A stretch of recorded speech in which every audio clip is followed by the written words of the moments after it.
Well, these are my 6-inch cable guides that were in that roll of whatever this stuff is. Airlight, Nylaflow, pressure tubing, 5/16. So as you can see, it's not very straight, and I don't want to stick the cables through there and have them grinding a groove in one of the ends. So Brandon wrote to me and said, stick them over a piece of metal, and I found this number 30 or 40 drill bit, so I'm going to stick them on this and hit them with the heat gun and see if they straighten out a little bit more than they were before.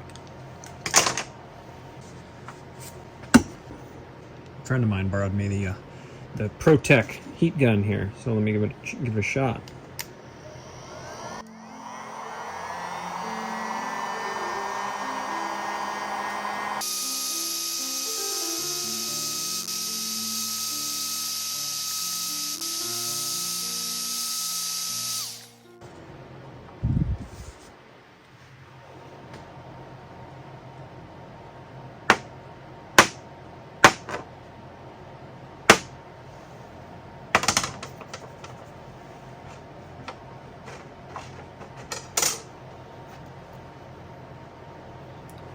It's hot. You can see how these others are.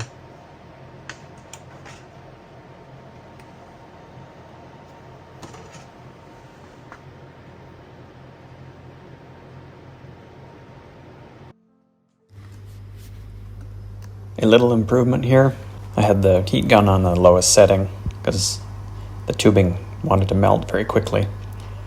So I've tried to focus on the ends where the bend was more pronounced, but I just kind of worked it back and forth along there. I don't know if perhaps having a larger piece of metal inside the sleeve would have been better, but you could see that it's once you got it heated up, it started to basically hang off of there a little bit. So I don't know if I was heating it too much or not enough, but in the end, they're better than what they were when I first started, when they were all rolled up. So anyway, if you get this stuff in your kit, I would recommend unrolling it, trying to stick it inside something or stretch it out at least so that it has a tendency to lose its memory and try to be straight as opposed to leaving it coiled up in the box, because this was a little bit of a pain, as you can see, and it took several minutes for each one to do. So best way to do this is get it in the box, unroll it, tape it to something, stick it down a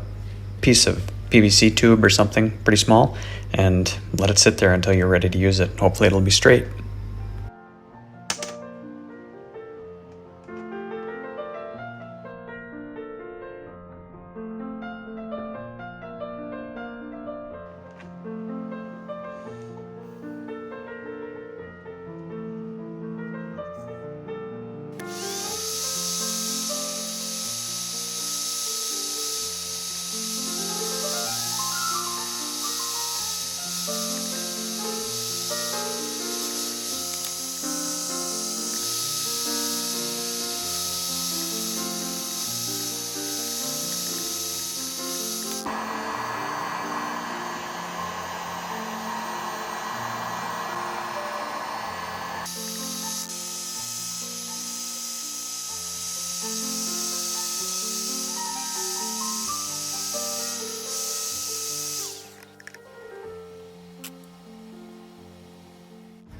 But now that I've got these tubes straightened out the best of my ability, I gotta cut a few more pieces in 6-inch sections. So what I'm gonna do is make a mark on the 2x4 here at 6 inches, so I can just butt them up with the end and cut them easily at 6 inches.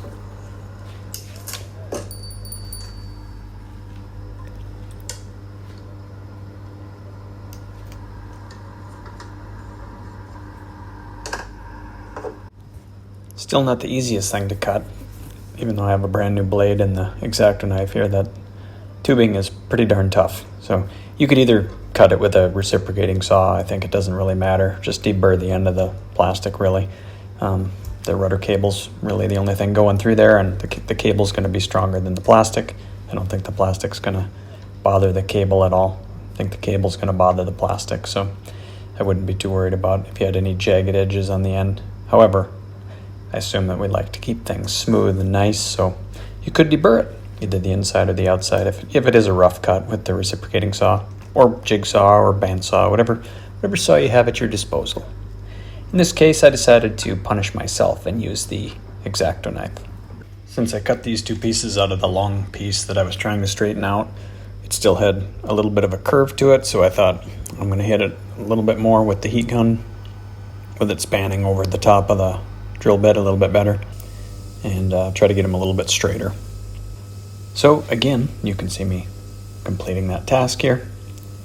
Very exciting. This video will probably rank up in one of the top 10, I'm sure.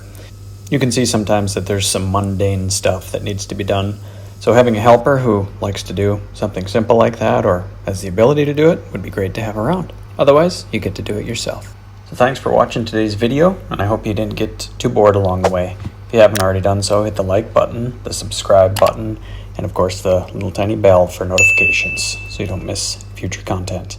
In the event any of you are interested in buying a Tesla, I have a link here on the page and I'll put it down below. You'll receive $500 off a Model 3 or a Model Y to include 3 months of full self-driving, or you can receive $1,000 off a Model S or X to include the 3 months of full self-driving. It appears that they also have some deals on solar panels and the solar roofs. So again, I've thrown the link in here. I'll put it down below. In the event you guys are sitting on the fence just waiting to pull the trigger, it's here to take advantage of now for an extra $500 off. We'll see you guys on the next video. Bye-bye.